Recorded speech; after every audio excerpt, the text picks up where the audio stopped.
And consulting my book, today we're going to talk about whether the online CELTA is indeed better or equivalent or the same as the face-to-face course. I'm going to give a spoiler alert right away from the get-go. My preference, what is it? Big surprise for some of you, maybe not such a big surprise for others. My personal preference is, of course, the face-to-face CELTA. Now, maybe that's because I came up delivering the face-to-face CELTA, but, I would counter that by saying I was very much an early adopter when it came to teaching online. I've been teaching online since about 2010. I've been doing online CELTA stuff indeed this channel. You can use that as proof since 2013. So I've really been doing this online thing for a while. So why then do I fall down on the side of the face-to-face course? Well, let me back up and first of all give a little bit of information about the online CELTA and the face-to-face CELTA.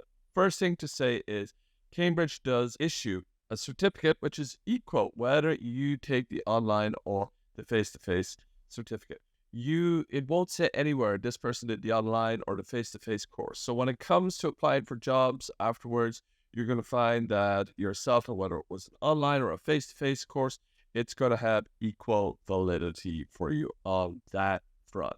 However, if I were a director of studies and I were hiring you for a teacher job, would I treat both courses or experiences as the same thing?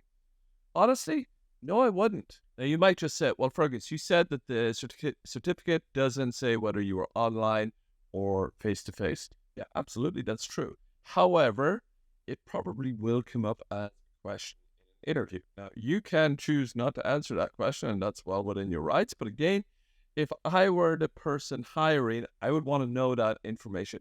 And why would I want to know that information? Is it just because I have a personal vendetta against the online course and I just want to weed out the people who have taken the online course? Not at all. I would want to know about which type of CELTA you've taken, online or face-to-face, because I would be thinking about who the profile of my students are. If the majority of my students are online, or let's say the students that I had in mind for you for the job that you're interviewing for are online students and you have done the online CELTA, well, then that's going to be better for you. However, if I'm in a context where I'm looking for a teacher to teach some students in a face-to-face capacity, whether that be one-to-one, whether that be groups, in classes, in business, in the student's home, wherever it may be, well, then I'm going to look for a person who has done the face-to-face course. Now, why is that? Well, there are certain things which are quite different between the courses. The biggest one really has to be classroom management. So when we think about aspects such as monitoring, for example, monitoring is a huge one. Like in the online class or the online CELTA, you put students into breakout rooms. And in those breakout rooms, they're really siloed off. They're cut off from the other breakout rooms. If I'm in a breakout room with two other students, I can't overhear what's being said in any of the other groups. I can't see that the teacher is over that side of the room or coming closer to me, or I can't just wave at the teacher. Of course, I can send an instant message, and me as the teacher who's monitoring, I should be going between breakout rooms. But the interaction is certainly different. When you're in the online class, or actually let's focus in the face-to-face version or the face-to-face scenario, you're going to be able to move behind your students, look over their shoulders, see what they're writing, mention what has been said in a group just the other side of you. All of these type of things are not available in the online situation. However, flipping that coin, if you are only a face-to-face teacher, then you never get to learn how to manage breakout rooms and sharing links and instant chat and all of those things that you have to get pretty au fait with in the online CELTA course.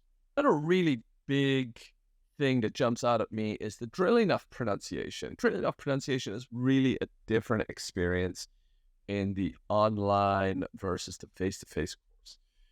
Take, for example, what do you do in not just the CELTA, but teaching in the classroom when you're doing pronunciation with your students? Well, first of all, you model it. So you give an example for your students. Then you drill, and drilling happens in 2 stages. The first stage is a oral drill, so everybody in the class after you give the model. And then there'll be an individual drill where you go around giving each student 1 to 2 opportunities. Now, the choral drill gives you, as a teacher in the face-to-face environment, to just have a quick scan of the room, see if anything sounds off. Whereas in the online environment, if students are just all talking at the same time, it doesn't have the same effect. Your ear can't differentiate because it's really just one sound signal coming from your computer. Whereas in a face-to-face live environment, 9 people orally repeating back at you, you will hear 9 different voices. So that's one that's really different. And just the energy and the interaction of pronunciation drilling changes quite a lot in the online or face-to-face environment. So it just requires different skills. Okay. Another big aspect that kind of gets lost for me when it comes to the online variant of the CELTA are the spontaneous conversations, let's call them. So just, one thing I often like to think back on in my days in the classroom teaching regularly, I'd be setting up my whiteboard and I could just overhear the students talking as I'm getting, whiteboard materials ready. And I might zone in on a conversation that they're having, if they're talking about their night out last night or plans for the weekend or something about their country. And that might provide a good segue into the context of the lesson. So, these things don't really happen in the same spontaneous way. Of course, it is encouraged in the online CELTA or whatever training course you are taking to, yes, do have a little bit of warmer banter, chat with your students in the beginning. So you do get a little sense of that, but it's certainly a different experience. So I'm going to leave you with one big tip. If you do the online CELTA, get yourself an external second screen. Most of my clients who I've worked with who have struggled with the online CELTA, it's really been like a device management problem that's been hindering them or getting in their way. If you're doing a Zoom call or a Google Meet call and you're sharing your screen to show materials and you're queuing up other materials to get ready to share during the class, and you're trying to do all of this on a little, laptop screen, that's going to be extremely challenging for you. Whereas if you have your materials on one external screen and your laptop just dedicated to Zoom and your webcam, etc., then it becomes a much more relaxed experience for you as a teacher. It becomes a much better experience for the students as well, because you can really stay on top of your materials on your external screen and what you're sharing on your external screen, and then just interactions with the students via Zoom. So my big, huge, humongous tip, if you are going to do the online CELTA, and indeed if you're going to be an online teacher, you should certainly have a secondary monitor. Okay, that's today's video. Let me know in the comments below, did you do the online CELTA? What was your experience like? Did you do the face-to-face experience? What was your experience like? And if you're a CELTA tutor and you've trained on both courses as a face-to-face tutor or just an online tutor or either or both, could you please let me know what's your experience? Do you see them just as total equals? Would you advise a student or a trainee to go for one course over the other? Have you had good experiences or any other kinds of experiences? Please do let me know down in the comments. Okay, that's it for today. I'm going to get back to settling into my hotel room, and I will see you in the next video. That's all from me. Bye for now.